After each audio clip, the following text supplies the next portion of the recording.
David, I'm not sure where to start today, but I think we'll go here. So we heard François Legault today talking about the tuition hikes and how perhaps, just perhaps, in a meeting he has planned with universities on Monday, something might change. But I want to go to this instead first. So public sector workers, as you know, apparently not even close to the government as far as negotiations are concerned and what's being offered and what they're asking for. And then François Legault said this about that situation today. We may put money in publicity to make sure that Quebecers understand the real facts, not things that are said by unions. That's right, David. The real facts, not what the unions are saying. What do you think? Well, I think that François Legault is sending a message that he, for now, wants to go to the mattresses on this. But at the same time, this whole fall strategy was thought up at a time where his government was closer to 40% in the polls rather than 30% in the polls. And so what we've seen today, and I think there's a link between what you're talking about, which is the big strikes that are coming up next week, and the flip-flops on both tuitions and the transit deficits that happened today. I think what's going on here, and there have been some rumblings out of Quebec City this week about this, is that the caucus, the CAQ caucus, is starting to maybe say, hold on a second, Mr. Premier. We're getting a lot of pushback on the ground. And for example, Sherbrooke, there are a lot of CAQ seats in Sherbrooke. And also the transit deficits is not only a question that concerns Montreal, it's Laval, which is currently dominated by the CAQ. It's Quebec City, which just gave a very strong message to the CAQ in the Jean Talon by-election. It's the Outaouais region, which again is dominated by the CAQ. It's the South Shore. It's the North Shore.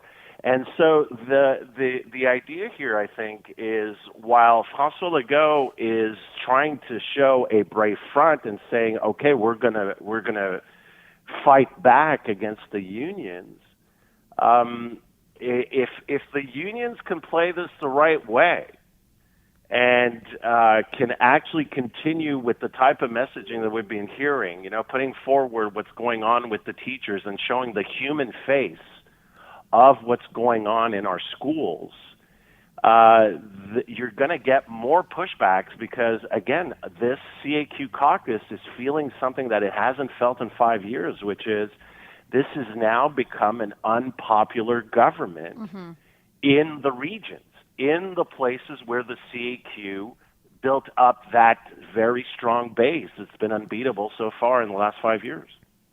All right, you went back. I mean, I started by talking about tuition hikes. Yeah. You heard the same thing we all heard. I think we kind of sat back and went, oh, Tom Mulcair often uses the expression, the government looking for an exit ramp. So is this an exit ramp? Meeting with universities now suggesting the word, well, maybe it was a suggestion, of course, is what I originally meant. It wasn't a hard and fast, put down for me in terms of tuition hikes and how much they'd have to increase. Is there some middle, some squeeze room here?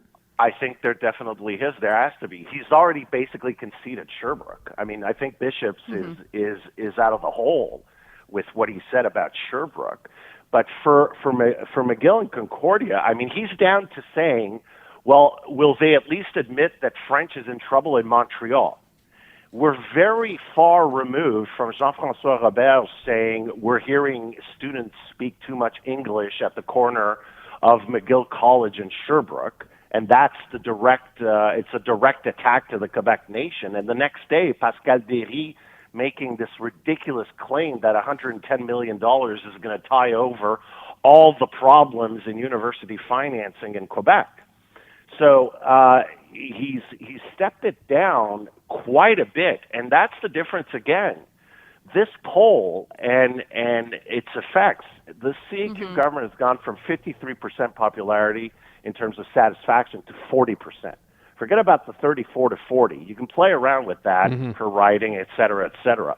But a 13-point drop in satisfaction, and the fact that in terms of the way the government is working, I mean, if Pascal Derry comes out 3 weeks ago and says, we're going to take $110 million and put it somewhere else in university financing, we're going to use this money, this means that Éric Girard has been sent back to rejigger his mini budget that's coming up next week. And that's a huge deal here. Same thing with Geneviève Guilbeault. How do you go from, I'm only going to cover 20% of the transit deficits, and without anything else being said, go and say, okay, I'm going to go to 70? In a That's blink. a lot of money.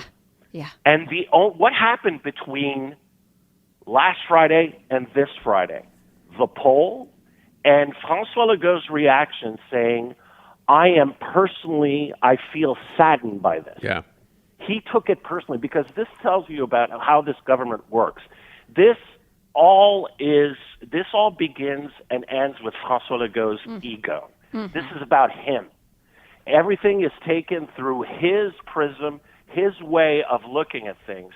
And these ministers have been hung out to dry. I'm telling you, if you're caucus members, for example, in Sherbrooke or in Laval or on the South Shore, and you hear these decisions on transit, you have mayors calling you and saying, hey, what's going on here?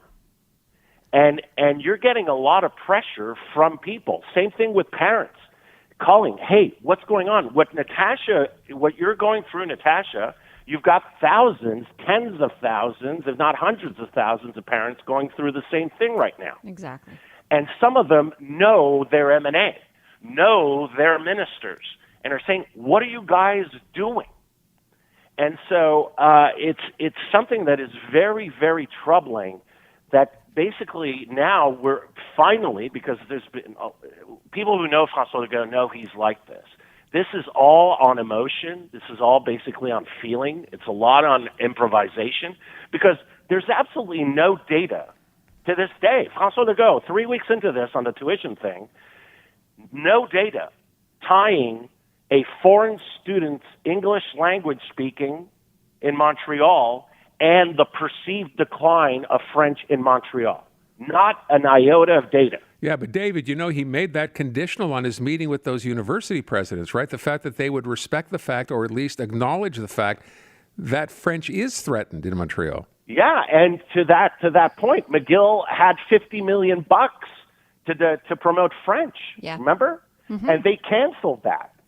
And because of the move. And the other thing is, let's remember, this is beyond the two English-speaking universities of Montreal. All 5 French-speaking higher education universities, all of them, Université de Montréal, Université Laval, Université de Sherbrooke, HEC Montréal, and Polytechnique, have all come out saying that is ridiculous. They came out against this. And on top of that, the whole economic side of this, that makes absolutely no sense. And so there's just so many fronts right now that the premier can take on, and he's taking them on all by himself. And so I think he's going to meet. He's going to try to get some sort of face-saving way to come out of this. But the fact is that right now, McGill and Concordia and Bishops, it's not just 3 English-speaking universities against the nationalist CAQ government. It's the entire civil society that is saying that makes no sense. Same thing with the transit deficits. Same thing right now with the public sector. And so there's with the economy the way it's going and the polls being where they are, you're seeing this government having to cave on every single thing. Again, remember, the tuition was and this confirms it, was a knee-jerk emotional reaction to the humiliating loss in Jean Talon. 100%. This is the confirmation. There's no more doubt. Anybody who had a doubt that the tuition hikes had anything else to do with